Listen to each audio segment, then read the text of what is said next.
आज हम लोग फ्रिक्शन स्टार्ट करेंगे। कोई बताएगा क्या होता है friction? Sir, a contact force which opposes motion. Contact force which opposes motion, ऐसा कुछ। और कोई? हर टाइम अपोज नहीं करता। सॉरी, हर टाइम अपोजिट नहीं करता, उनके एक बार मोशन भी कॉज करता है। और कोई?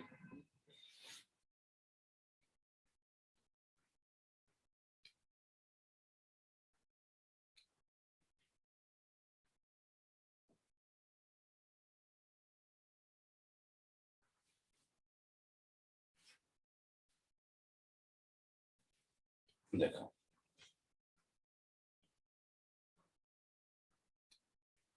Friction is property of matter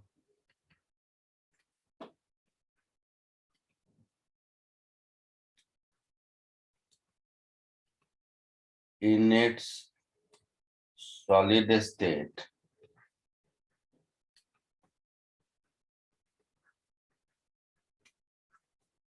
due to which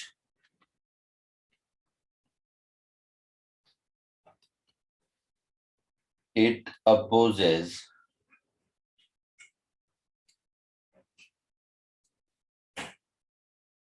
relative motion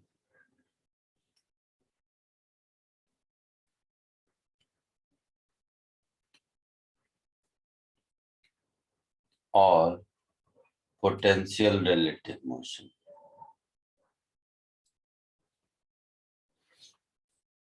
potential relative motion क्या होता है? सर मतलब मूव कर जाएगा।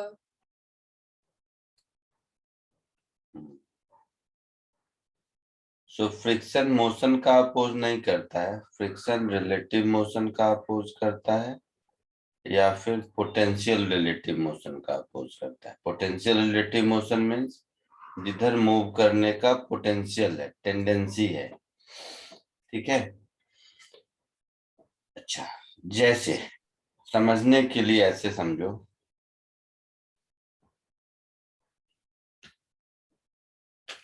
सपोज ये देखो, मान लो ये डायरी है, दिख रहा है सबको?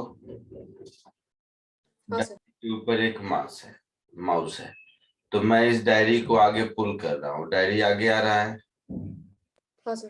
और इसके साथ माउस भी आगे आ रहा है।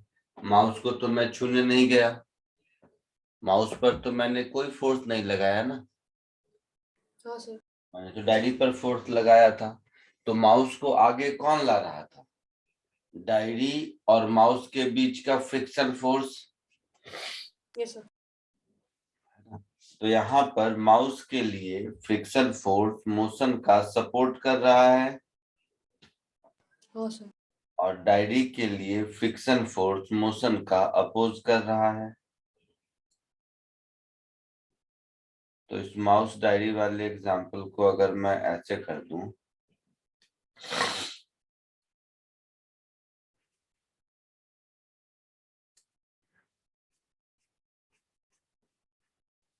ये एक ब्लॉक है ए और ये एक ब्लॉक है बी। तो बी को अगर मैं आगे पुल कर रहा हूं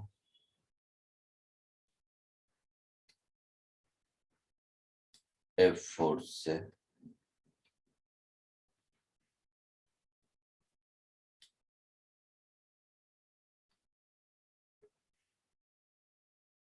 तो ए और बी के बीच का फ्रिक्शन, ए और बी के बीच का फ्रिक्शन ए पर आगे की ओर लगेगा, ए पर आगे की ओर लगेगा और बी पर उतना ही फ्रिक्शन पीछे की ओर लगेगा। ये बात समझ आ रही है? तो बट फ्रिक्शन किधर होता है सर? बी का ए के साइड वाले सरफेस पे किधर? दोनों का जो कांटेक्ट सरफेस है, जो कॉमन सरफेस ऑफ कांटेक्ट है, उस पर लगता है। तो ए और बी के कॉमन सरफेस ऑफ कांटेक्ट पर ए के बॉटम सरफेस पर और बी के अपर सरफेस पर टेंजेंशियल डायरेक्शन में फ्रिक्शन लगेगा। सर बट ए के अपर सरफेस पे वो क्यों आता है? क्या? सर वो ए के जो नीचे वाला सरफेस है सर उसमें फ्रिक्शन आएगा ही क्यों, मतलब इस डायरेक्शन में? न्यूटन थर्ड लॉ, बी ए पर जितना फ्रिक्शन लगाएगा ए बी पर उतना ही फ्रिक्शन लगाएगा।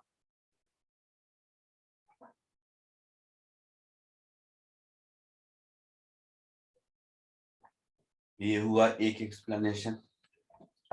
दूसरा एक्सप्लेनेशन इसका हुआ कि जब टायर, आपके गाड़ी का जो टायर है, तो टायर फिक्सर रोड पर लगाता है, रोड टायर पर लगाता है, तो टायर घिसता है और रोड भी घिसता है। हाँ सर। नंबर 3, तीसरा एक्सप्लेनेशन, इन दोनों हाथ को मूव करो तो दोनों में गर्मी लगती है, दोनों पर फ्रिक्शन लगता है, किसी एक हाँ सर। पे लगता है। नंबर 3, बचपन में वो मोरल साइंस में स्टोरी पढ़ते थे ना, कुएं में रस्सी बांधकर जब नीचे ऊपर करते थे तो कुएं का साइड ऊपर का जो वो पत्थर है और रस्सी है, पत्थर भी घसता था और रस्सी भी टूटता था, याद है? ये सर। फ्रिक्शन हमेशा दोनों सरफेस पर लगता है। कोई डाउट? सर मतलब सर हम लोगों ने फोर्स लगाया तो फिर ए पी बी को पीछे खींचने की कोशिश करेगा तो बी ए को आगे धक्का मार देगा। नहीं, क्या बोले तो धक्का मारेगा नहीं पता मुझे।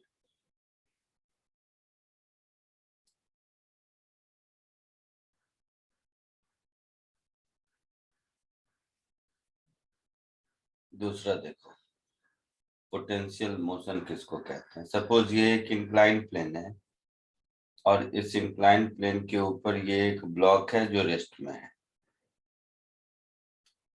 ठीक है, रह सकता है रेस्ट में। जैसे यही डायरी है, इसको मैंने टेढ़ा किया, इंक्लाइन प्लेन हो गया, माउस नहीं गिर रहा है। नहीं सर। तो इसका मतलब है माउस को गिरने से कौन रोका? इन दोनों के बीच का फ्रिक्शन फोर्स। हाँ सर। इस केस में फ्रिक्शन फोर्स इधर लगेगा और mg साइन थीटा इधर लगेगा,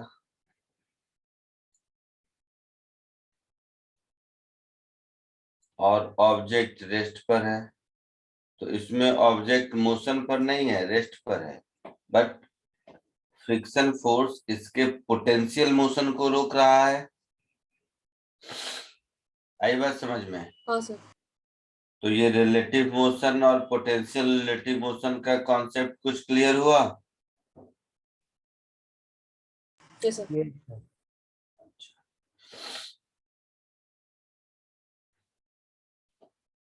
जैसा मैंने कहा कि फ्रिक्शन दोनों सरफेस पर एक्ट करेगा। ऐसा कभी नहीं होगा कि दो सरफेस अगर एक दूसरे के कांटेक्ट में है तो एक पर लगे और दूसरे पर नहीं लगे, ऐसा कभी नहीं होगा, ठीक है? हाँ sir. So friction acts on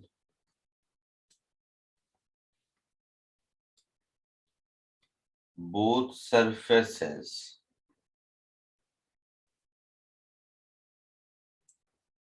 in contact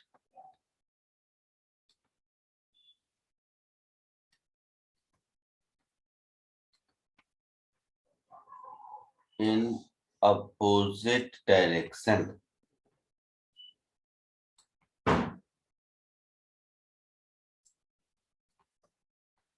Tangential to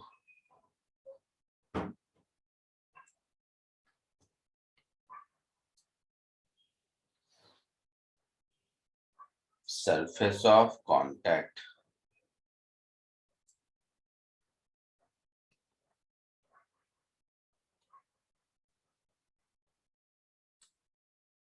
ये बात समझ आई? Yes sir. इतना जल्दी से कॉपी कर लो, फिर आगे बढ़ते हैं।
हो गया, लिख लिया, हाँ सर। आगे बढ़ूं? ये सर।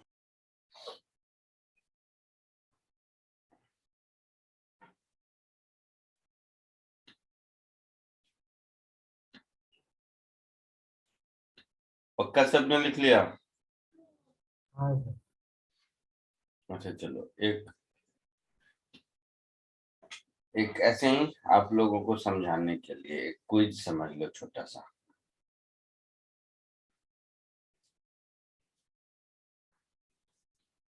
कॉमन सेंस है।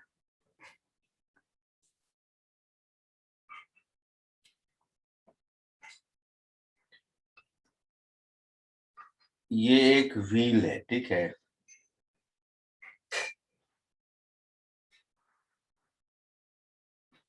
ये व्हील इस सरफेस पर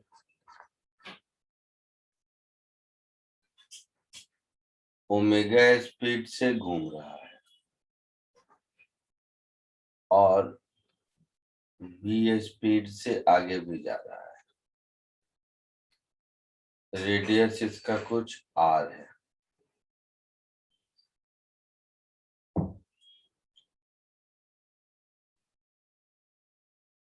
और v की वैल्यू r ओमेगा के बराबर है। तो इसमें फ्रिक्शन कहाँ होगा? तो बॉटम। बॉटम ही होगा, वो तो स्वाभाविक है, टॉप पे नहीं होगा। इस पॉइंट पे फ्रिक्शन का डायरेक्शन किधर होगा? राइट, लेफ्ट, किधर? Sir right. Sir right. Right. कैसे मालूम राइट होगा बेटा? सर क्योंकि ब्लॉक आगे जाना चाहता, लाइक जैसे अगर घूमेगा तो पीछे फ्लिप करना चाहेगा, बट फिर लाइक उसको आगे जाना है तो फ्रिक्शन आगे एक्ट कर रहा होगा। सुनो, इस पॉइंट P की अगर वेलोसिटी देखें तो ट्रांसलेशन के कारण v इधर होगा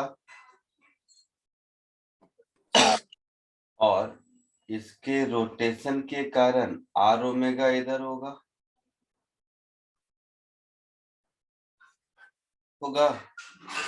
इसके क्लॉकवाइज रोटेशन के कारण पॉइंट P की टेंडेंसी पीछे जाने हाँ हाँ ये सर, ये सर। है या ना? हाँ सर। तो ध्यान से अगर देखोगे तो v और r ओमेगा के इक्वल है। इसका मतलब है पॉइंट P तो रेस्ट पर है, मोशन हो ही नहीं रहा है ना? नहीं हो रहा है ना? फिर तो फ्रिक्शन एक्ट नहीं करेगा। आया समझ में कुछ? Yes sir. सर कैसे सर, ये नहीं समझा। राइट सर, मेरे को भी सर ये चीज समझ गई बट कैसे वो नहीं समझा, मतलब। दिमाग लगाओ। तो नहीं समझे तो इतनी जल्दी वो परोस के दे देने से नहीं होता है, कुक करना पड़ता है। सोचो, थोड़ा दिमाग लगाओ। यही कहानी ऐसा है कि अगर v की वैल्यू r ओमेगा से ज्यादा है ना? तो v की वैल्यू अगर r ओमेगा से ज्यादा है तो पॉइंट P की वेलोसिटी इधर होगी, v minus r omega. Yes sir.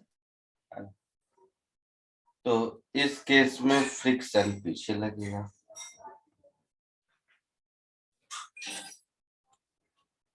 ठीक है,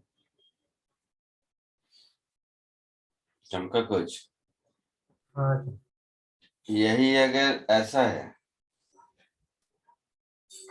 कि v की वैल्यू r ओमेगा से छोटी है, वैसे इतना कॉम्प्लिकेटेड इस चैप्टर में जरूरत नहीं पड़ेगी आपको, वो मैं ऐसे ही आपका थोड़ा मेंटल एक्सरसाइज करवा रहा हूँ। v अगर लेस देन r ओमेगा है तो ये जो पॉइंट ऑफ कांटेक्ट है इसकी वेलोसिटी इधर होगी, होगी। हाँ सर। यस। पॉइंट P पर फ्रिक्शन इधर लगेगा। अच्छा, अब इस एग्जांपल को मैं थोड़ा आपको आपकी भाषा में समझाता हूँ जिससे शायद आपको समझ में आए। समझ में तो अभी भी आ गया होगा, बट मन में कंफ्यूजन चल रहा होगा कुछ ना कुछ कि जादू क्या हो रहा है, हो क्या रहा है। हाँ सर। ऐसे सोचो कि v नहीं होता, केवल ओमेगा होता। सुनना मैं क्या कह रहा हूं, सब ध्यान से, सब मेरी बात ध्यान से सुनेगा, नहीं तो मारूंगा मैं।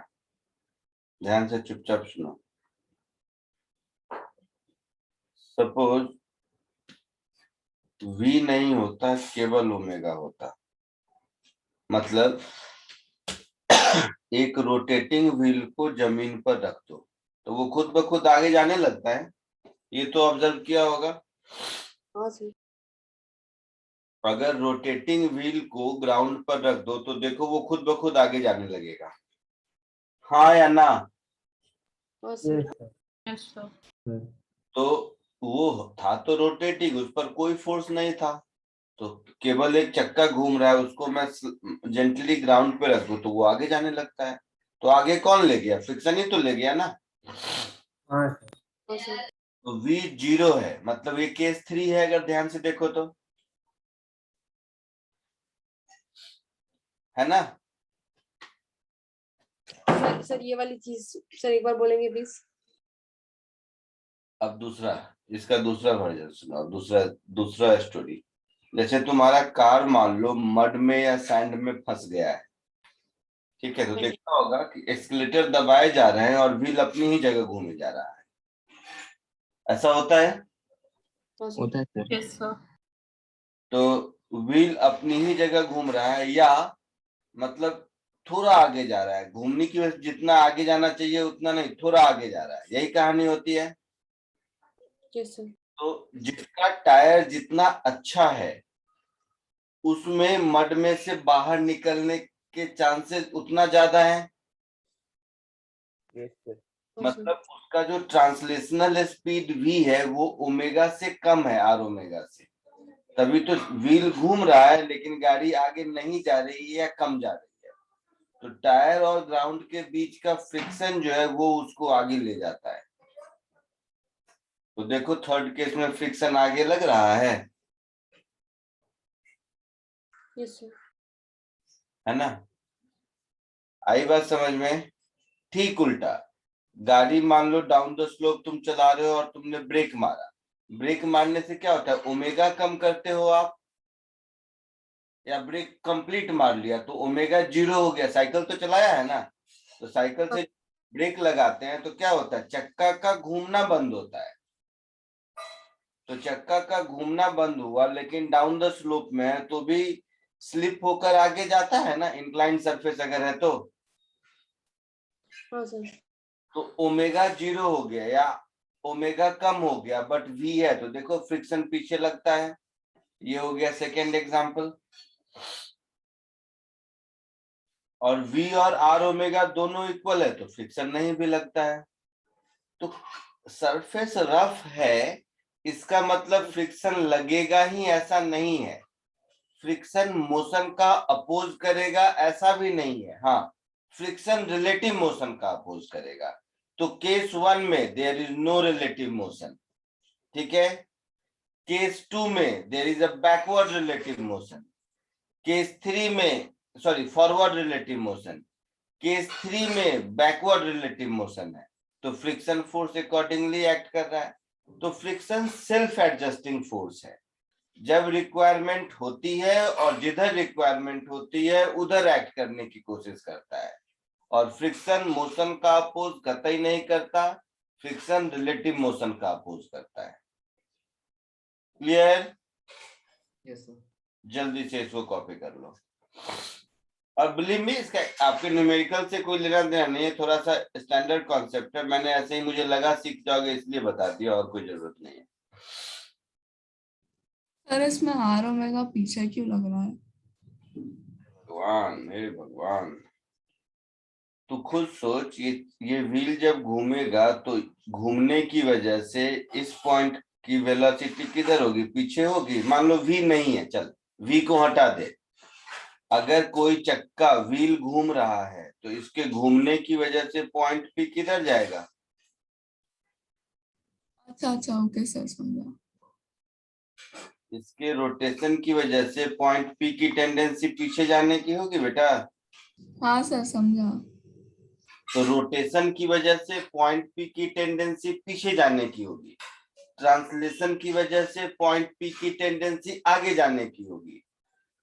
तो पीछे जाने की वेलोसिटी और आगे जाने की वेलोसिटी दोनों इक्वल है, तो पॉइंट पी पर कोई रिलेटिव मोशन नहीं हो रहा है।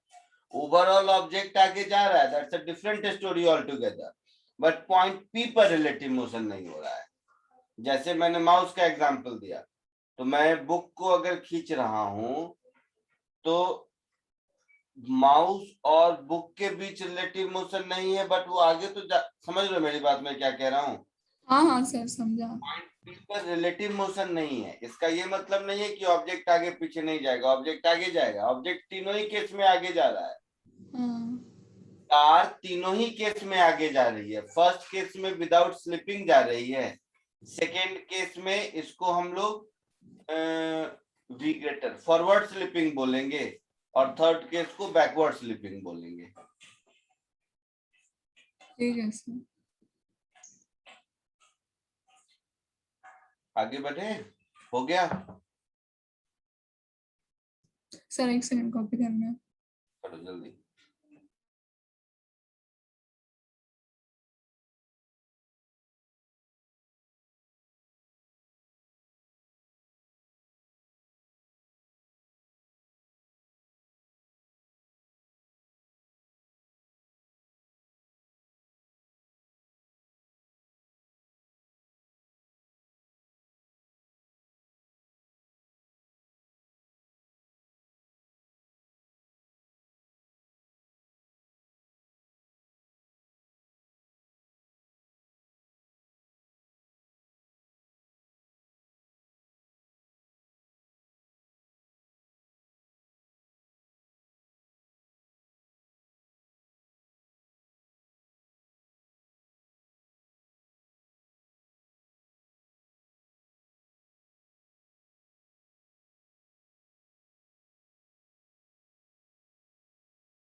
हो गया होगा। Yes sir.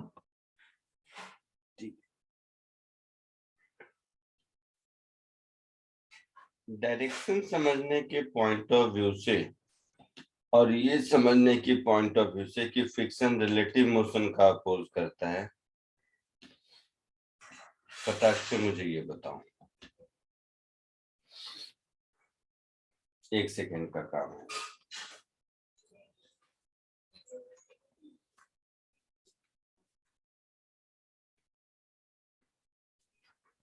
चलो हो गया।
हो गया सबका?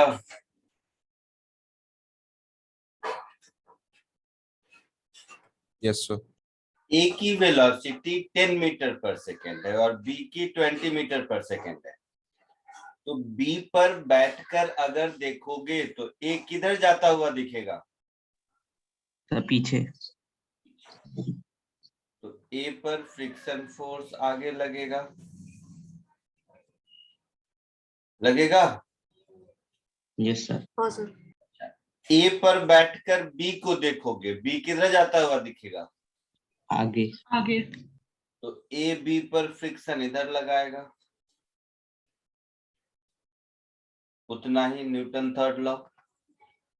ग्राउंड पर बैठ के बी को देखोगे तो बी किधर जाता हुआ दिखेगा? आगे। फ्रिक्शन फोर्स 2 इधर लगेगा। अगर ए और बी दोनों की वेलोसिटी 10 मीटर पर सेकेंड होती तो फ्रिक्शन फोर्स 0। लगता ही नहीं।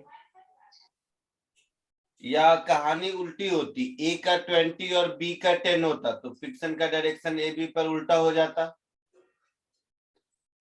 Yes sir. ये कॉन्सेप्ट बैठ गया दिमाग में कि फ्रिक्शन मोशन का नहीं रिलेटिव मोशन का अपोज करता है। सर अगर दोनों का 10 है और नीचे ग्राउंड का तो लगेगा ही ना। हाँ तो ग्राउंड का लगेगा, मैं ए और बी के बीच का फ्रिक्शन कह रहा हूँ। यस। ये दिमाग में क्लैरिटी से बैठ गया कि फ्रिक्शन रिलेटिव मोशन का अपोज करता है। Yes sir.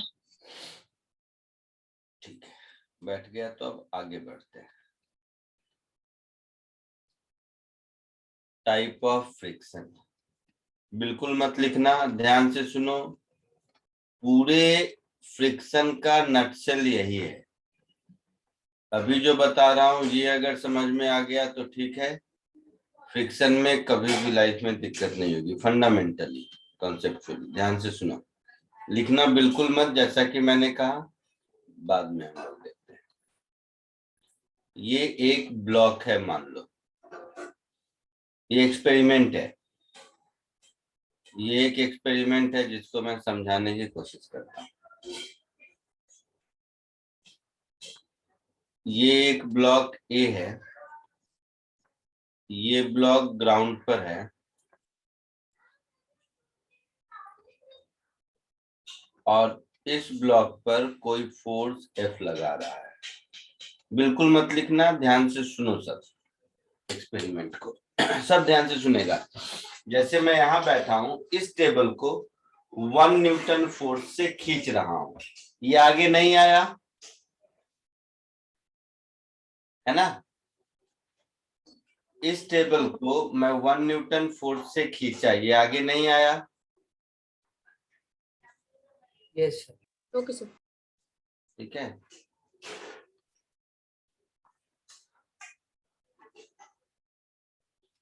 तो मतलब अब लैब में एक्सपेरिमेंट कर नहीं सकते तो आपको ऐसे ही दिखाएंगे। ये हुआ अप्लाइड फोर्स जो मैंने F लिखा है, और इधर हुआ फ्रिक्शन फोर्स। ये टेबल बना रहा हूं मैं। तो मैंने 1 न्यूटन से इसको खींचा, बट ये आगे नहीं आया। मतलब फ्रिक्शन, जब मैंने फोर्स 1 न्यूटन लगाया तो फ्रिक्शन फोर्स भी 1 न्यूटन ही लग रहा था, न कम न ज्यादा। आया ना। हाँ सर। Yes, sir. अब मैंने अपने एफर्ट को इंक्रीज किया, अब मैं 2 न्यूटन से खींच रहा हूं, फिर आगे नहीं आया। मतलब जब मैंने अपना फोर्स इंक्रीज करके 2 न्यूटन कर दिया तो फ्रिक्शन भी खुद को इंक्रीज करके 2 न्यूटन कर लिया। यही मतलब हुआ इसका। Yes sir. फिर मैंने 3 न्यूटन से मैं इसको पुल कर रहा हूं, फिर आगे नहीं आया। मतलब फ्रिक्शन ने फिर अपना फोर्स इंक्रीज करके 3 न्यूटन कर लिया। है ऐसा। Yes sir. Yes sir. तो ये कंटिन्यूअस एक्सपेरिमेंट है। सपोज मैंने 3.5 न्यूटन फोर्स लगाया और ये अपनी जगह से हिल गया। मतलब फ्रिक्शन फोर्स 3.5 से जस्ट कम है या लगभग बराबर है। हाँ सर। या 3.499 कर देता हूँ, चलो आपके समझने के लिए। यानी कि फ्रिक्शन फोर्स 3.499 के आसपास रहा होगा। अभी तक क्या था इस एक्सपेरिमेंट में, यहां से यहां तक ऑब्जेक्ट रेस्ट पर था। Yes sir.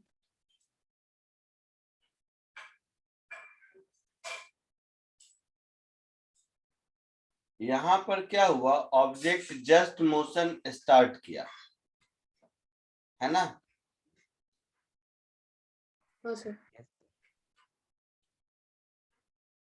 तो मोशन जस्ट स्टार्टेड।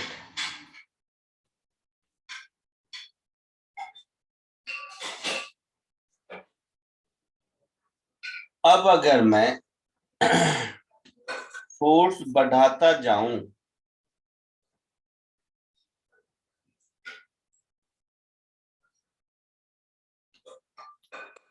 मतलब अब मान लो मैंने 4 न्यूटन का फोर्स लगाया, तो फ्रिक्शन फोर्स इससे थोड़ा कम 3.48 न्यूटन लगेगा। वो कम का क्या है कहानी मैं समझाता हूँ। फिर मैंने मान लो फ्रिक्शन 5 न्यूटन फोर्स 5 न्यूटन लगाया, इस फ्रिक्शन फोर्स में कोई चेंज नहीं होगा, ये अब भी उतना ही लगेगा। अब मैं फोर्स 6 न्यूटन बढ़ा दिया, इस फ्रिक्शन फोर्स में कोई चेंज नहीं होगा, ये इतना ही लगेगा। और इस प्रोसेस में ऑब्जेक्ट मोशन में होगा, हाँ सर। है ना। तो इस एक्सपेरिमेंट से एक बात समझ आई कि जब ऑब्जेक्ट रेस्ट में रहता है तो उस केस में फ्रिक्शन फोर्स की वैल्यू फिक्स नहीं होती है, अप्लाइड फोर्स के बराबर होती है। ठीक है। Okay sir. और जब ऑब्जेक्ट मोशन में होता है तो फ्रिक्शन फोर्स की वैल्यू कांस्टेंट होती है। ये भी समझ आया। हाँ सर। और जब ऑब्जेक्ट मोशन स्टार्ट करता है उस मोमेंट पर फ्रिक्शन फोर्स की वैल्यू काइनेटिक के कांस्टेंट वैल्यू से थोड़ा ज्यादा होता है। थोड़ा ज्यादा का मतलब समझो, जस्ट एग्जाम्पल, मैं सिंपल भाषा में बताता हूँ। घूमते रहोगे, बुक में इस तरह का एक्सप्लेनेशन नहीं मिलेगा, ये एक्सपेरिमेंट जो भी मैं कह रहा हूँ, इसलिए ध्यान से सुनो। सपोज घर में तुम लोगों ने दिवाली की सफाई उफाई करते होगे, तो कोई एक टेबल या पलंग या सोफा कहीं अपनी जगह है, उसको जब एक जगह से दूसरी जगह तक आप खसकाते हो, खींचते हो, तो क्या होता है, पहली बार जब उसको मतलब पुल करते हो तो वो हिलता नहीं है, लेकिन एफर्ट बढ़ाते जाते हो। बट जब एक बार हिल गया ना, तो ध्यान दोगे, एक बार अपनी जगह से हिल गया तो उसके बाद थोड़ा कम एफर्ट लगाने से भी वो चलता रहता है। ये ऑब्जर्व किया है कि नहीं? हाँ सर। Yes sir. ज्यादा दिक्कत उसको पहली बार अपने जगह से हिलाने पर होती है, और एक बार वो अपनी जगह से हिला तो उससे थोड़ा कम एफर्ट में भी आप उसको खींच के ले जा सकते हो। इसका मतलब है कि इस मोशन को जस्ट स्टार्ट करते वक्त मुझे ज्यादा रेजिस्टेंस ओवरकम करना पड़ता है, लेकिन एक बार मोशन स्टार्ट हो गया तब जिस रेजिस्टेंस को ओवरकम करना है वो उससे थोड़ा कम है। ये प्रैक्टिकल एक्सप्लेनेशन समझ आया? हाँ सर। अच्छा, इसका साइंटिफिक एक्सप्लेनेशन समझो। अब होता क्या है, स्कूल में थोड़ा बहुत पढ़ते होगे, कोहेसिव फोर्स, एडहेसिव फोर्स, ये सब का नाम सुना है इंटरमॉलिक्यूलर फोर्सेस में? Yes, sir. Yes sir. तो देखते होगे फेविकॉल पे क्या लिखा रहता है, एडहेसिव्स, है ना? फेविकॉल या किसी के ऊपर देखते हो एडहेसिव्स लिखा रहता है। तो कोई भी ऑब्जेक्ट, दो सरफेस या दो ऑब्जेक्ट एक दूसरे के कांटेक्ट में होते हैं तो उनके बीच एडहेसिव कोहेसिव बॉन्ड इस तरह के बन जाते हैं। तो पहली बार जब ये इसके ऊपर रिलेटिव मोशन होता है तो फ्रिक्शन के जो नॉर्मल फ्रिक्शन वाली प्रॉपर्टी है वो तो है ही, उसके साथ साथ इस बॉन्ड को भी ब्रेक करना पड़ता है, और वो एक बार ब्रेक कर लिया तो उसके बाद आपको सिर्फ फ्रिक्शन को ओवरकम करना है। समझे मेरी बात? हाँ सर। Yes, sir. तो इसीलिए पहली बार वो रिलेटिव मोशन स्टार्ट करते वक्त रेजिस्टेंस ज्यादा फेस करना पड़ता है, बट एक बार कर लिया तो उसके बाद वो रेजिस्टेंस थोड़ा कम हो जाता है। ठीक है? Yes sir. तो यहां से हमने सीखा कि फ्रिक्शन 3 टाइप के होते हैं। एक ये वाला टाइप, जिसका हम नाम दे देते हैं स्टैटिक फ्रिक्शन, क्योंकि ऑब्जेक्ट स्टैटिक कंडीशन में है। ठीक है?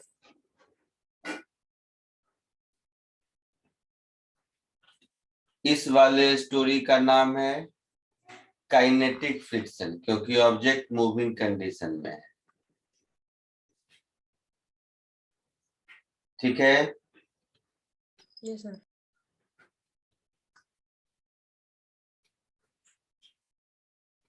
और इस वाले का नाम लिमिटिंग फ्रिक्शन,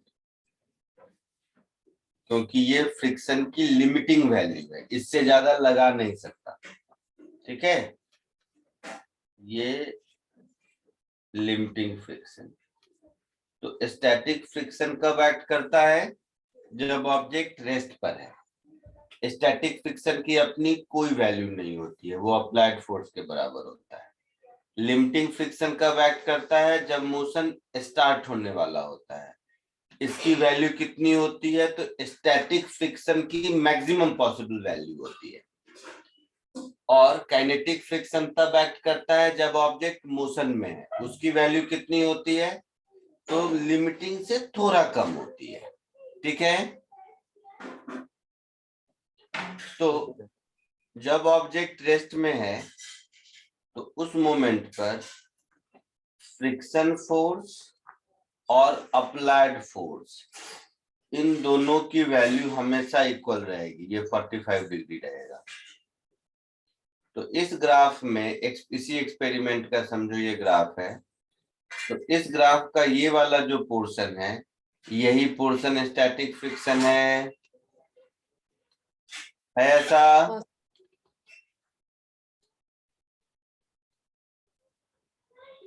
इस ग्राफ का ये वाला जो पोर्शन है, यही पोर्शन काइनेटिक फ्रिक्शन है ऐसा? Yes, sir. हाँ सर।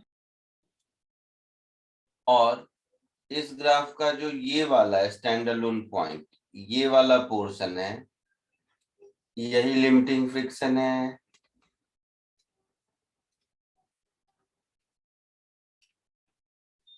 सो फ्रिक्शन 3 टाइप के समझ गए आप लोग? Yes, sir.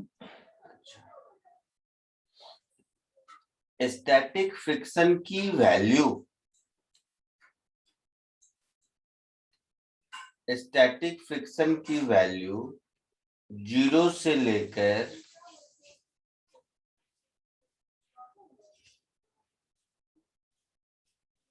स्टैटिक का जो एक मैक्सिमम वैल्यू है वहां तक होता है।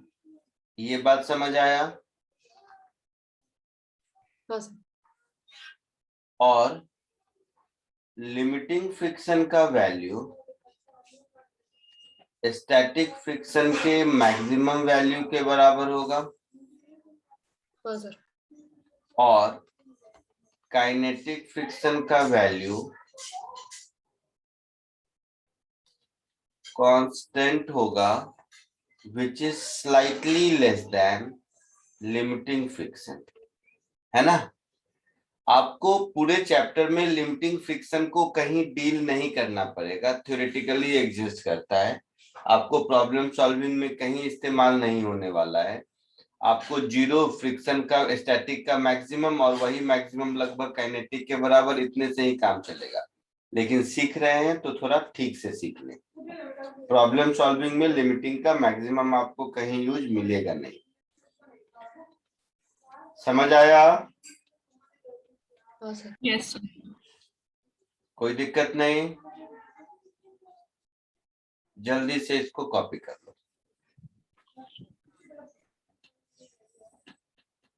सर काइनेटिक का वैल्यू लिमिटिंग से थोड़ा सा कम क्यों रहता है?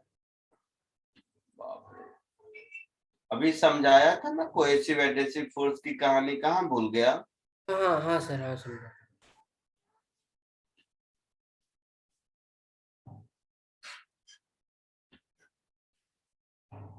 ठीक है, कॉपी कर दीजिए।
सर ये 3.48 जस्ट कम क्यों होता है वो?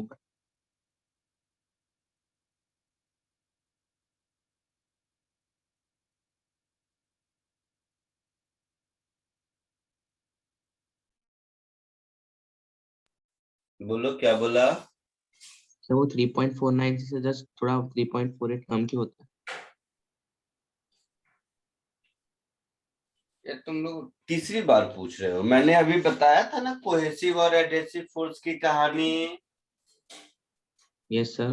पहली बार दो सरफेस के बीच कांटेक्ट को आई मीन हाँ यस शाम से हाँ याद करने है। के लिए फ्रिक्शन के साथ साथ उस तरह के इंटरमॉलिक्यूलर फोर्सेस को ब्रेक करने पड़ते हैं। Yes sir. सो पहली बार मोशन स्टार्ट करते वक्त ज्यादा रेजिस्टेंस झेलना पड़ता है, बट एक बार मोशन स्टार्ट हो गया तो वो रेजिस्टेंस कम हो जाता है। सिखाया था ना? Yes sir.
हो गया?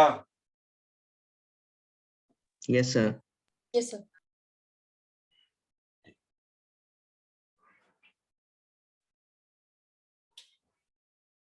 अब टाइप्स ऑफ फ्रिक्शन के बाद law of friction.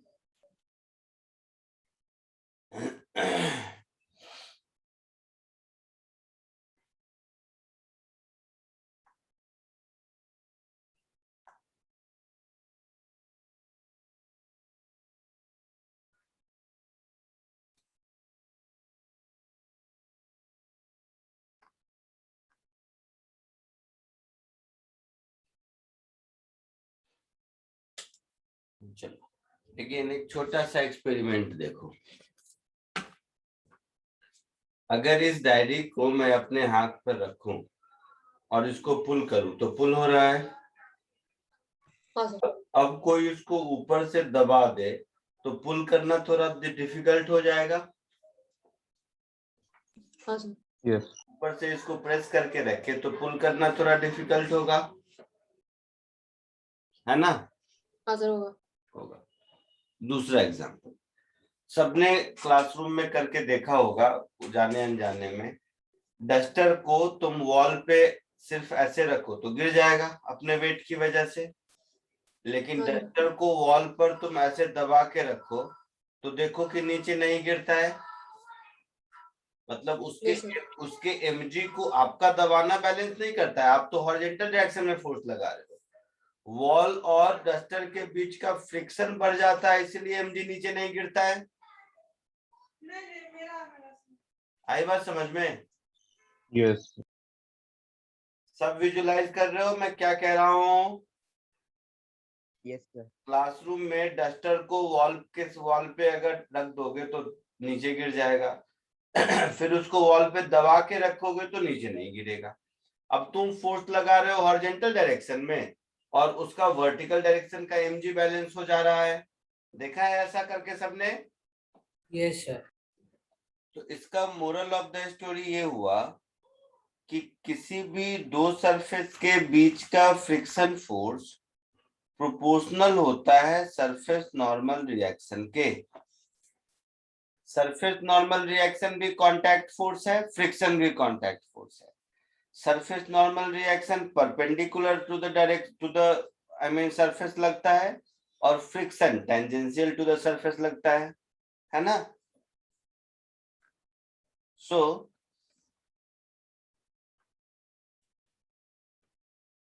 Friction force between two surfaces in contact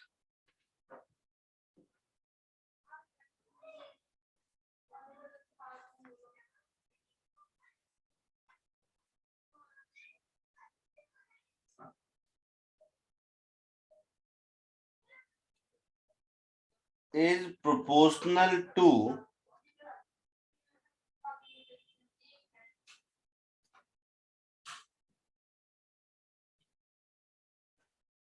surface normal reaction। Clear है? So friction force is equal to some constant into n।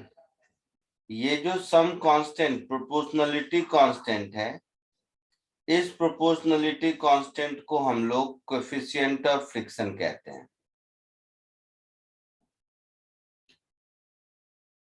ये जो प्रोपोर्शनलिटी कांस्टेंट है इसको हम लोग कोएफिशिएंट ऑफ फ्रिक्शन कहते हैं।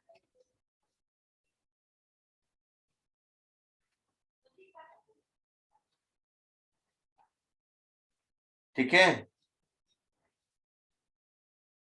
ठीक है? Yes sir. Yes, sir.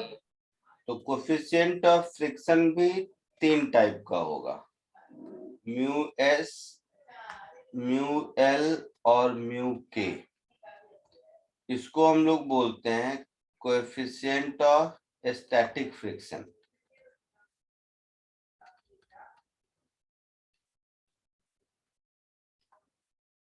इसको हम लोग बोलते हैं कोएफिशिएंट ऑफ लिमिटिंग फ्रिक्शन।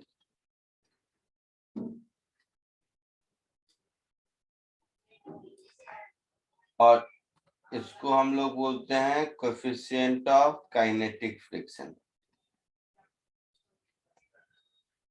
ठीक है, प्रॉब्लम सॉल्व करते वक्त कोएफिशिएंट ऑफ स्टैटिक फ्रिक्शन का जो वैल्यू दिया रहेगा, जैसे कहीं लिखा हुआ है mu S is equal to let's say 0.5, तो इसका मतलब है कि ये मैक्सिमम वैल्यू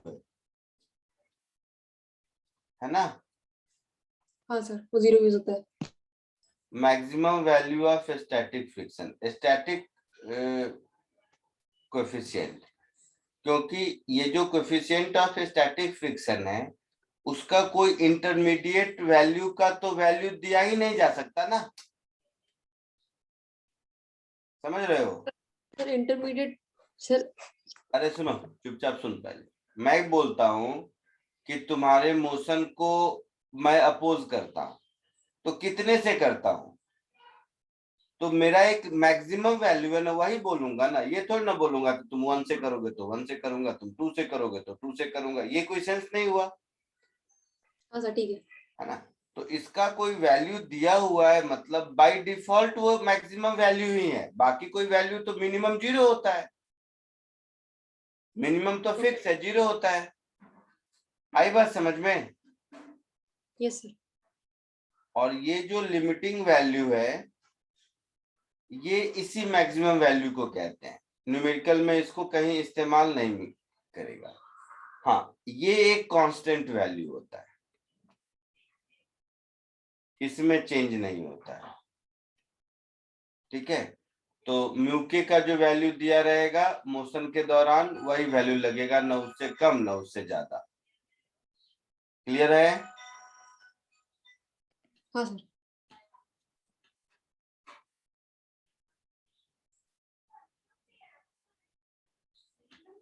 है ना? अगर मैं बोलूं कि पासिंग मार्क्स 30 है, पासिंग मार्क्स 30 है अगर, और तुमने पास किया है, तो इसका मतलब कितना मार्क्स है नहीं बोल सकते ना, 30 से ज्यादा इतना ही बोल सकते हैं। आई बात Yes, sir. समझ में? ऐसे ही मैं कहूं कि तुमने फेल किया है अगर, तो फेल किया है इसका मतलब है तुम्हारा मिनिमम 0 होगा और मैक्सिमम 30 होगा, बीच में कितना है, क्या मतलब इस बात का? तो ठीक वैसे ही ऑब्जेक्ट रेस्ट में है या चल रहा है, चल रहा है तो काइनेटिक लगेगा, रेस्ट में है मतलब मैक्सिमम स्टैटिक से कुछ कम ही होगा, कितना होगा मालूम नहीं। ठीक है, ओके सर। तो जो वैल्यू दिया रहेगा ना स्टैटिक का, वो हमेशा मैक्सिमम वैल्यू ही दिया रहेगा, क्योंकि मिनिमम तो 0 होता है। कॉपी कर लीजिए।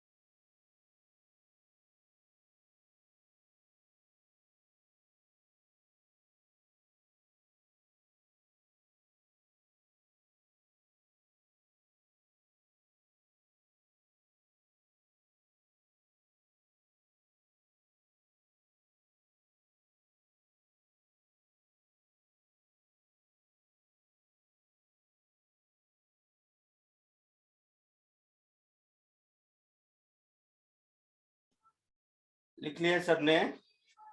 हाँ सर। आगे बढ़े? एक मिनट सर, एक मिनट, वो लास्ट कर लेते हैं।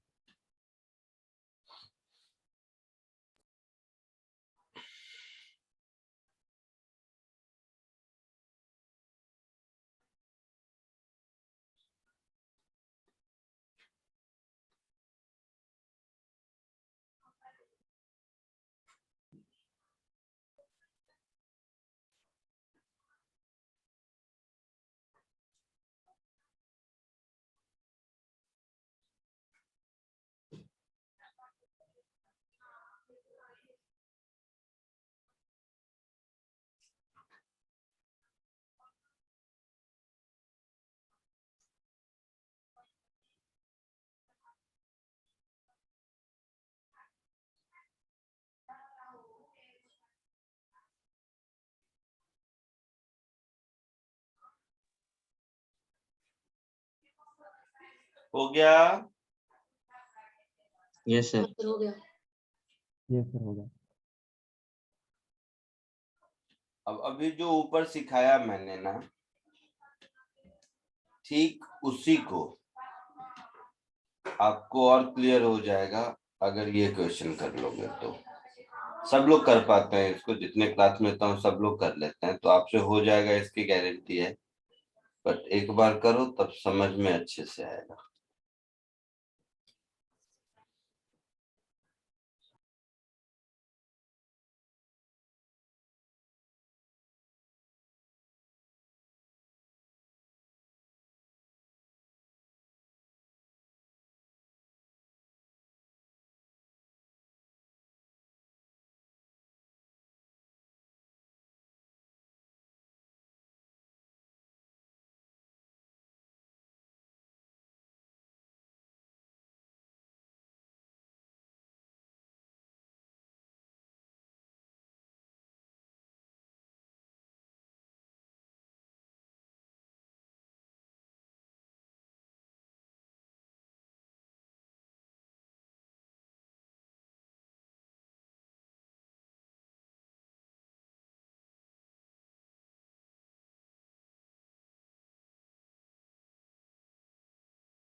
हो गया सर।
हो गया होगा सबको? Yes sir. बोलो क्या आंसर आया? Sir 525 very good. हाँ सर। अरे वाह, होशियार हो गया।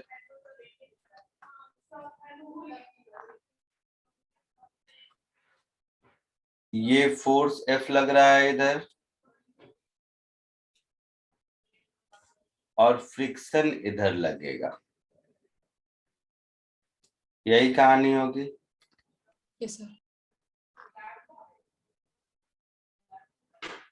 N ऊपर लगेगा, कितना 5 kg है, तो 50 न्यूटन नीचे लगेगा। यस यही है।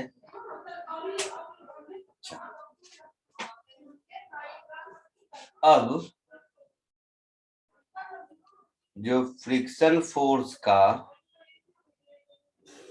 मैक्सिमम वैल्यू है, दैट इज स्टैटिक, वो कितना हो जाएगा? Mu S into N,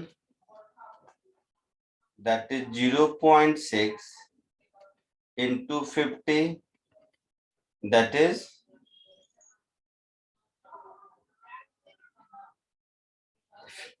30 newton. Yes और जो काइनेटिक फ्रिक्शन है,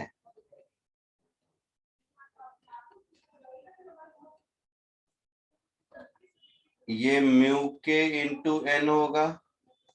म्यू के कितना है? 0.5 इंटू 50,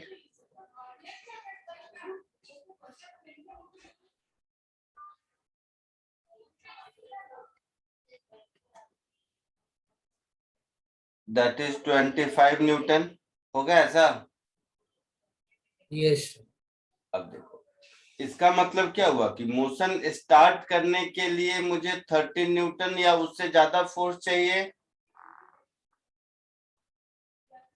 यही मतलब हुआ ना। तो F है 5 न्यूटन। F 5 न्यूटन का मतलब है ऑब्जेक्ट रेस्ट पर रहेगा, और ऑब्जेक्ट रेस्ट पर रहेगा मतलब फ्रिक्शन 5 न्यूटन के बराबर ही होगा। क्लियर है? Yes sir. बी में F कितना दिया है? 25 न्यूटन। अगेन मोशन स्टार्ट करने के लिए मिनिमम 30 चाहिए, तो फिर ऑब्जेक्ट रेस्ट पर रहेगा, और फ्रिक्शन कितना लगेगा? 25 न्यूटन। होगा ऐसा? यस थर्ड में F कितना है? कितना है थर्ड में F?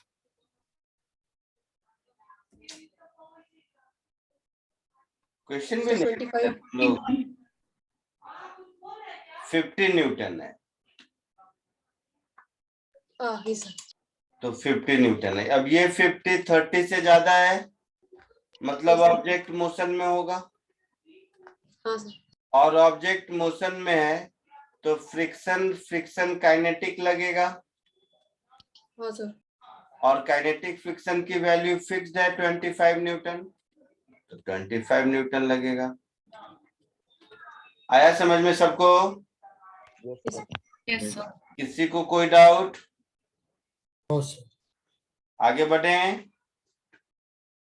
हाँ सर। पक्का? यस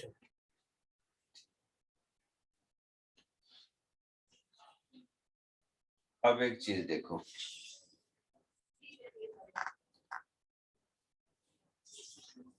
ये एक ब्लॉक है,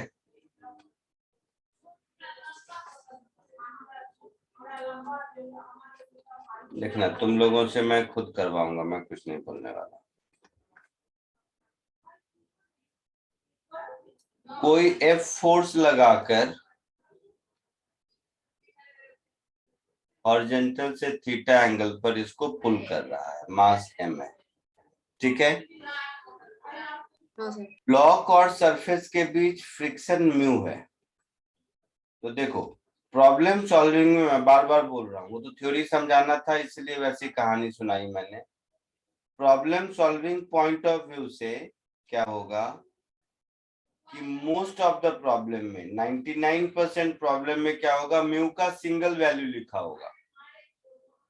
ठीक है, तो Yes, जब म्यू का सिंगल वैल्यू लिखा है मतलब वही काइनेटिक है और वही स्टैटिक का मैक्सिमम भी है। ठीक है, okay, sir. जैसे मैंने म्यू लिख दिया तो म्यू एन से ऊपर फोर्स होगा तो मोशन होगा, म्यू एन से नीचे होगा तो मोशन नहीं होगा, एक ही बढ़िया। बट थ्योरेटिकली जो होता है वो मैं ऊपर पढ़ाया आपको। तो ब्लॉक और ग्राउंड के बीच का फ्रिक्शन कोएफिशिएंट म्यू है। आपसे पूछा है find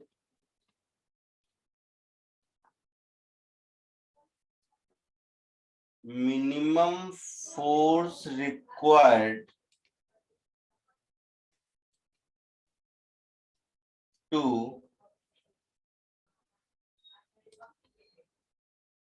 pull the block. Question समझ आया? हाँ जल्दी से बताइए मुझे, जल्दी से।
सर इसके ऊपर वाला क्वेश्चन आप दिखा सकते हैं क्या? मैंने उसका क्वेश्चन स्टेटमेंट नहीं लिखा है।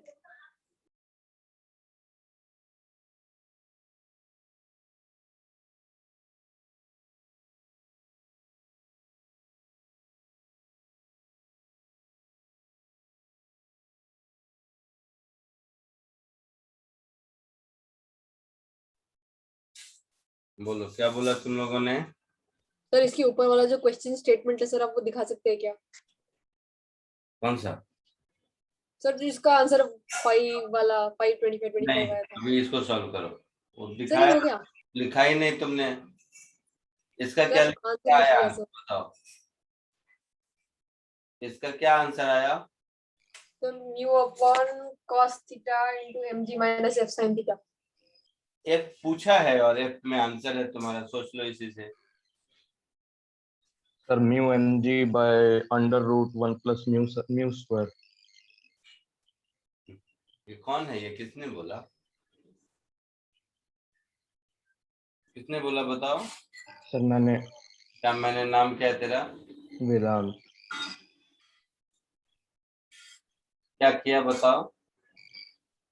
सर पहले तो मतलब मैंने लिख लिया कि F sign X plus N is equal to M G. फिर मैंने लिख लिया एन, तो फिर उससे आ जाएगा N is equal to M G minus F sign X. फिर M F cos X is equal to mu N, तो उससे एफ की वैल्यू आ जाएगी mu M G by cos X plus mu sin X. फिर उससे मतलब उसको तो फिर म्यू साइन एक्स आ गई तो एफ की वैल्यू आ जाएगी उससे। किसने कहा? तुम लोग अपने मन से तुम लोग ना। सर अब सही आंसर है सर। तो mu mg upon cos theta minus mu sin theta. तो चुप करो।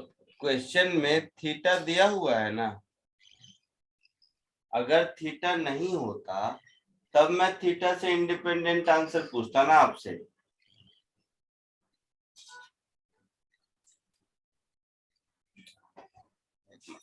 तो देखो एनीवे, थीटा तो अच्छा ओके।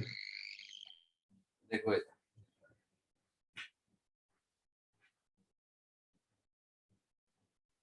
इसका फ्री बॉडी डायग्राम देखो। mg नीचे,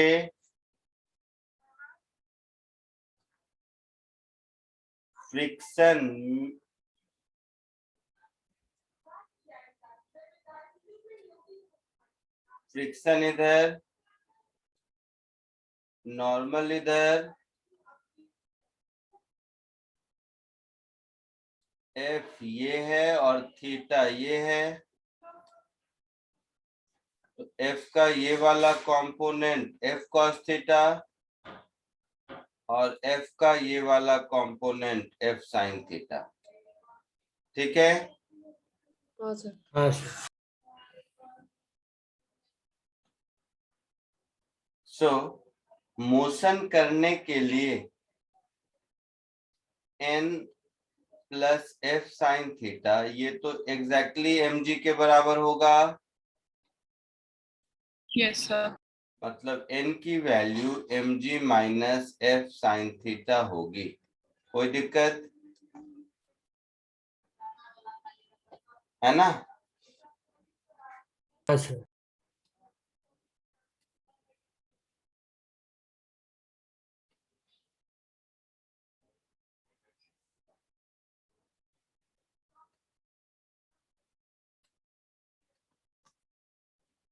ब्लॉक के मोशन के लिए कॉमन सेंस है कि F cos theta this should be greater equal to mu N,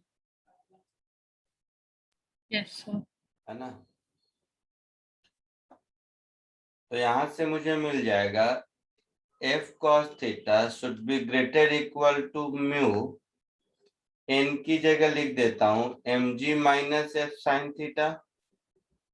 हाँ सर। इसको इधर ले आओ। F common cos theta plus mu sine theta should be greater equal to mu M G. Yes sir. So F should be greater equal to mu mg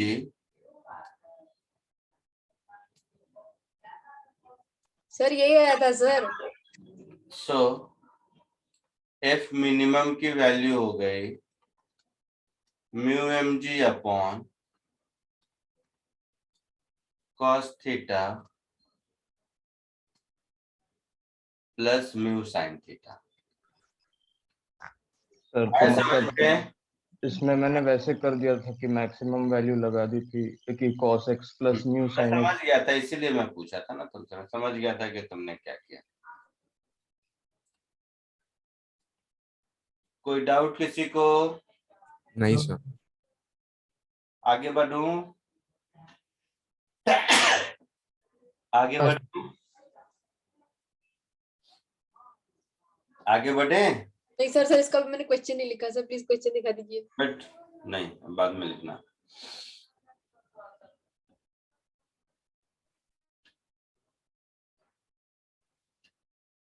बस sir हो गया.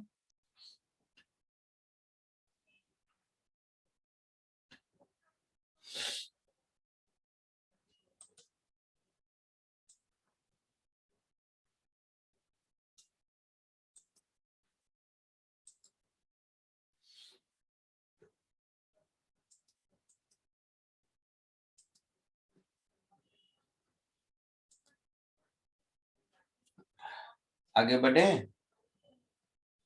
हाँ sir. Yes, sir.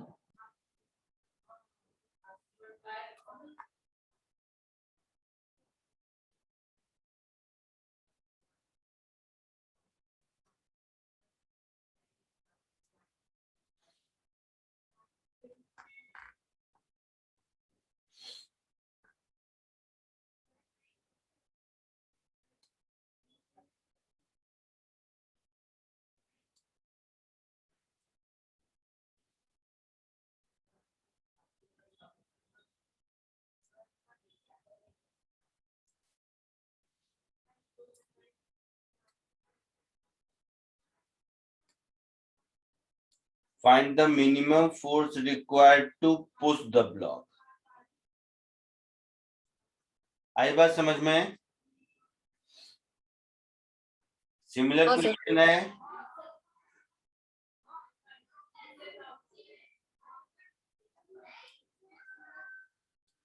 Similar question है. असल में sir पहले पुल था ना सर ये. अच्छा पुश है. Okay okay.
हो गया सबको, हो गया होगा। हाँ सर हो गया। सिमिलर है जैसा किया था। हाँ सर बस माइनस है।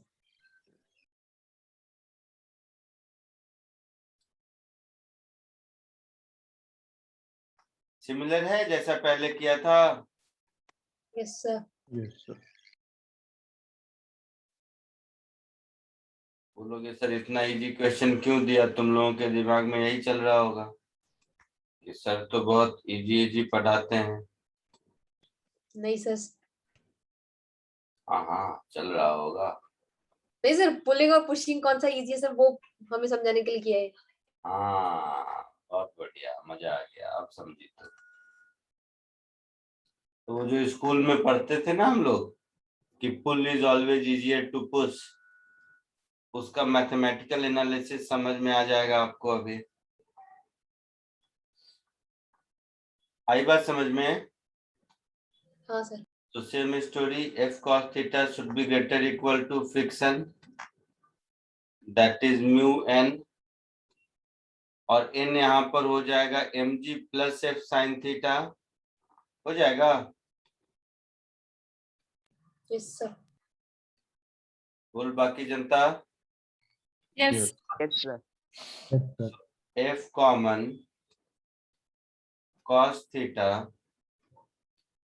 minus mu sin theta, this is greater equal to mu mg, so f should be greater equal to mu mg upon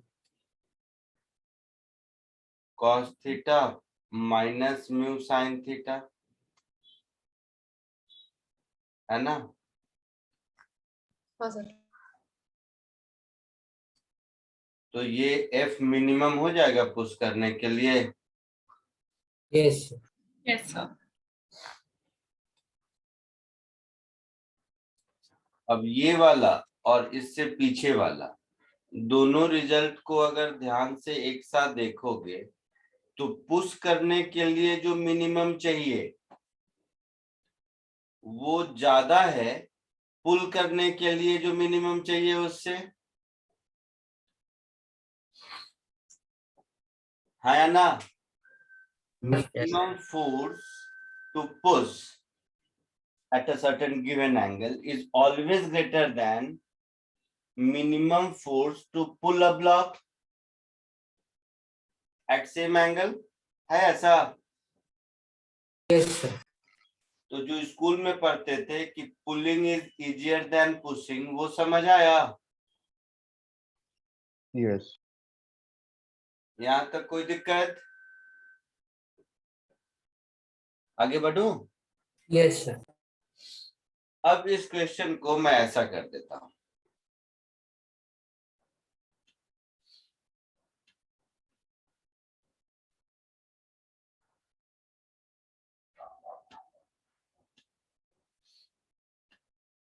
ध्यान से सुनो बेटा सब लोग। अब क्या करते हैं कि ये पुल पुश कुछ नहीं करते,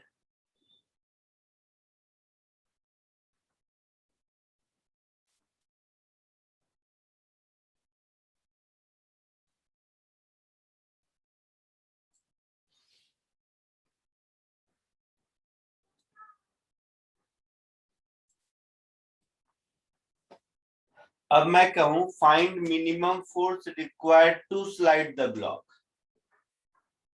ठीक है? स्लाइड मतलब सर क्या?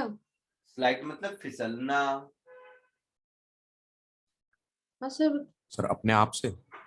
नहीं, मिनिमम फोर्स रिक्वायर्ड तो अपने आप से कैसे हुआ? इंग्लिश तुम लोगों का कमजोर है। सर कौन से मतलब कुछ लिखा नहीं है डायरेक्ट। हाँ सर, मतलब हम लोग फोर्स ये लगाएंगे देखो, कि प्लेन को ये गिरा देखो। देंगे या क्या? ओ बेवकूफ, देखो बताता हूँ क्या इसका मतलब क्या हुआ कि आपको दिमाग लगाना है। जैसे घर में तुम्हें सोफा घसकाना होता है तो तुमको दिमाग लगाना है ना कि पुल करना है, पुश करना है, क्या करना है, किधर करना है। तो तुम्हें एक ब्लॉक दे दिया, एक सरफेस दिया, कहो मिनिमम एफर्ट लगाओ जिससे कि ये सरकना शुरू करे। ठीक है, सुनो चुपचाप चुपचाप ध्यान से सुनो, मैं समझ गया तुम लोग। तो अभी हमने ऊपर देखा था कि पुलिंग इज इजियर, देखा था। Yes sir. Yes, sir. तो ये पक्का हो गया कि हम पुल करेंगे, ये पक्का हो गया कि हम पुल करेंगे। Yes yes sir. सर। अभी ये पक्का नहीं है कि किधर करेंगे तो एफर्ट मिनिमम होगा, बट पुल करेंगे ये पक्का हो गया, क्योंकि पुश करेंगे तो पुश का मिनिमम पुल के मिनिमम से ज्यादा है,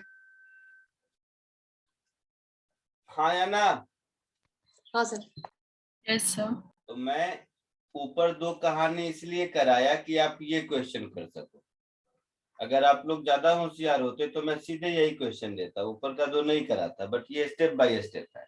हम लोगों ने देखा कि minimum force required to pull the block ये हो जाता था म्यू mg अपॉन, बोलो क्या था,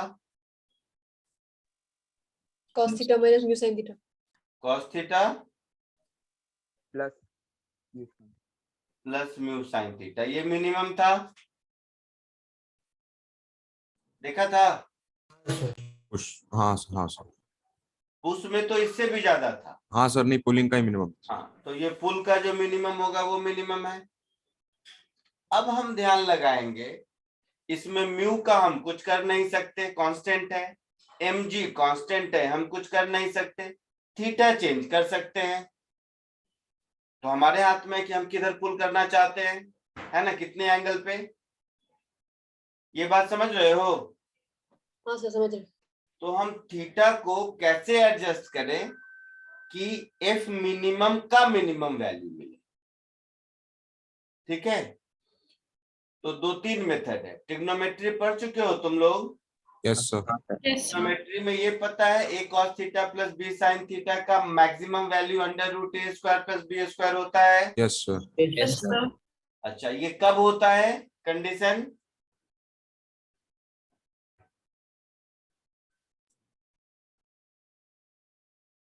कोई भी expression a cos theta plus b sin theta का maximum value under root a square plus b square होता है, ये तो सीख लिया आप लोगों ने हाँ सर। Yes, sir.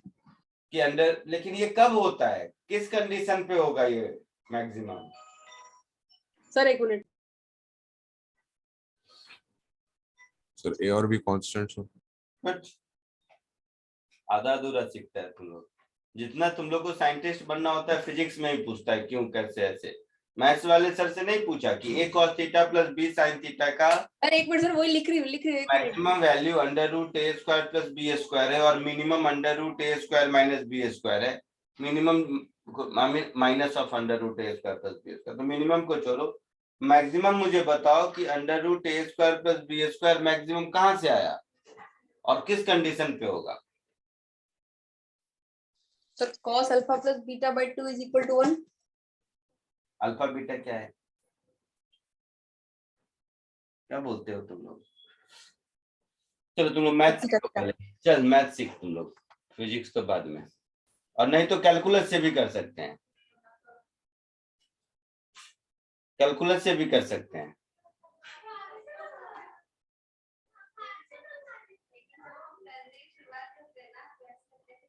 दो तीन मेथड बताया था।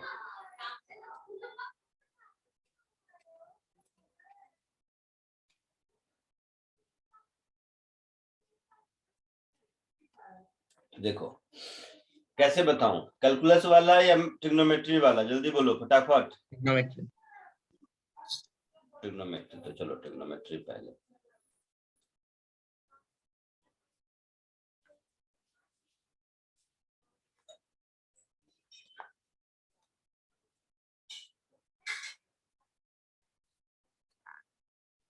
सपोज मैंने जेड ले लिया, इसी क्वेश्चन को करता हूँ, ए बी तुम अपना समझ लेना, cos theta plus mu sin theta, ऐसा ठीक है। आपकी भाषा में ए की जगह 1 है, बी की जगह म्यू है। हाँ Yes, sir.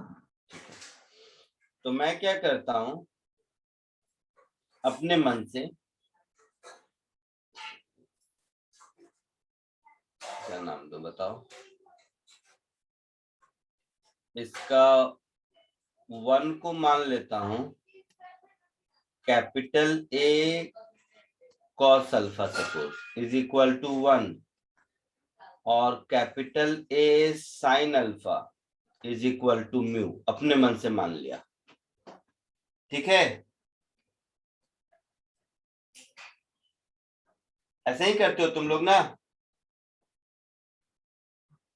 तो ये एक्सप्रेशन कुछ ऐसा हो गया, A cos alpha cos theta plus mu sin alpha sin theta, I mean B, हाँ,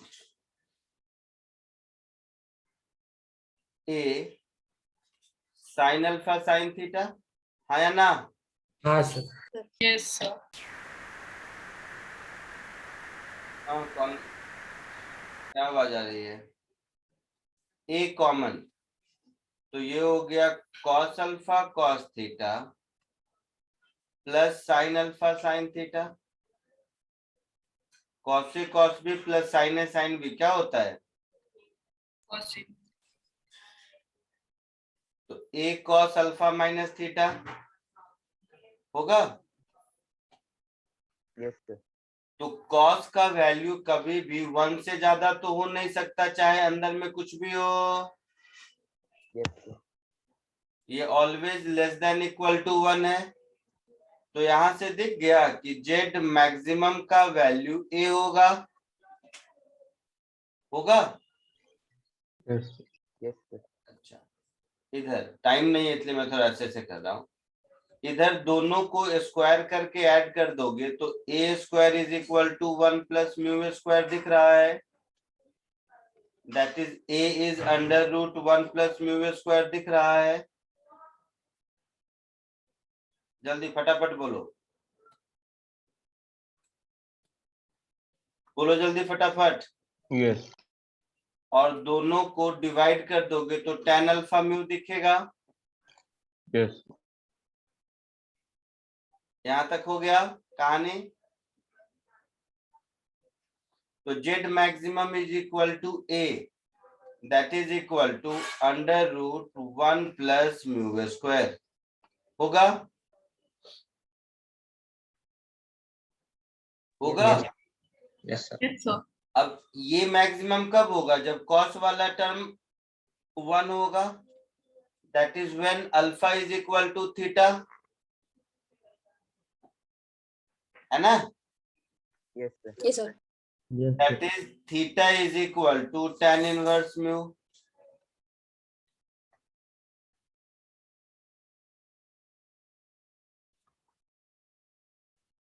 है ना? Right. Yes, sir. क्लियर है? ये समझ आया? Yes, sir. हम लोग आंसर पे बढ़ते हैं। तो मेरा एफ मिनिमम का आंसर क्या होगा?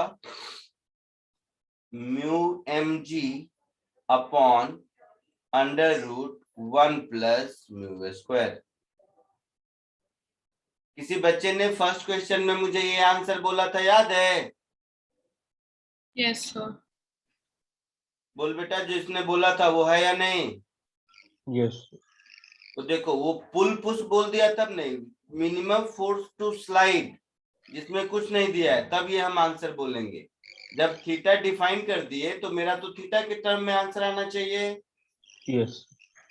अच्छा, दूसरा मेथड देखो, कैलकुलस वाला मेथड, वो और एक लाइन का है।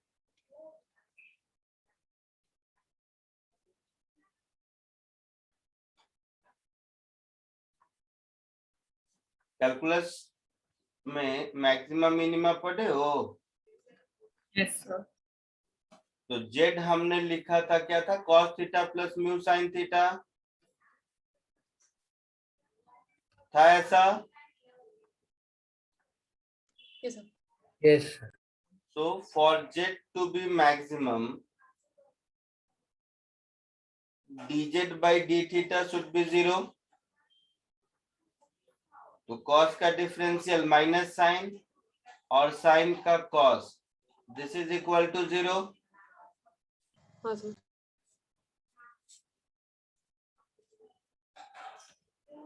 तो यहां से मुझे मिल गया कि tan theta is equal to mu. Yes, sir. मतलब sine theta is mu upon under root 1 plus mu square and cos theta is 1 upon under root 1 plus mu square. समझ आया कैसे?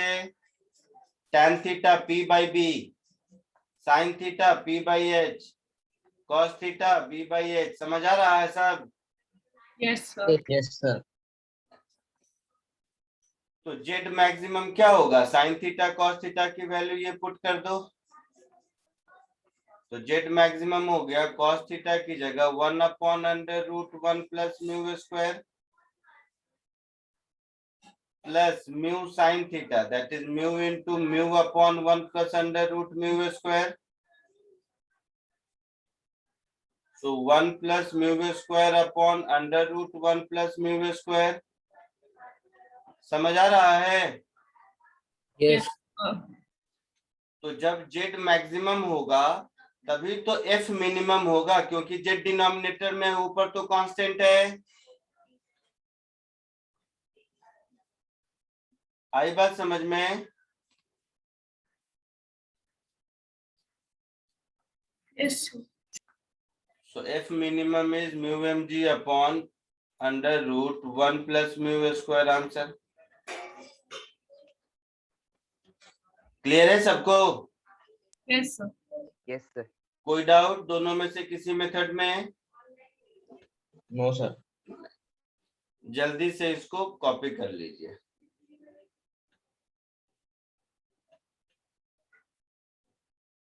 जल्दी से इसको कॉपी कर लीजिए। अच्छा यहीं से करना है ना? हाँ। और आज के लिए इतना ही। जाइए आप लोग, एक असाइनमेंट इसका मैं आपको भेज दूंगा, ठीक है? Okay sir. Okay, sir. Thank you, sir. चलो बाय। आज के लिए सर मुझे कुछ डाउट्स है सर। मुझे कोई Thank you, डाउट sir. नहीं है। बाय। सर क्वेश्चन में डाउट्स सर, नहीं सर, सर। ऐसे डाउट्स है। हम बोलो बोलो। 1 मिनट रिकॉर्डिंग स्टॉप कर देता हूँ।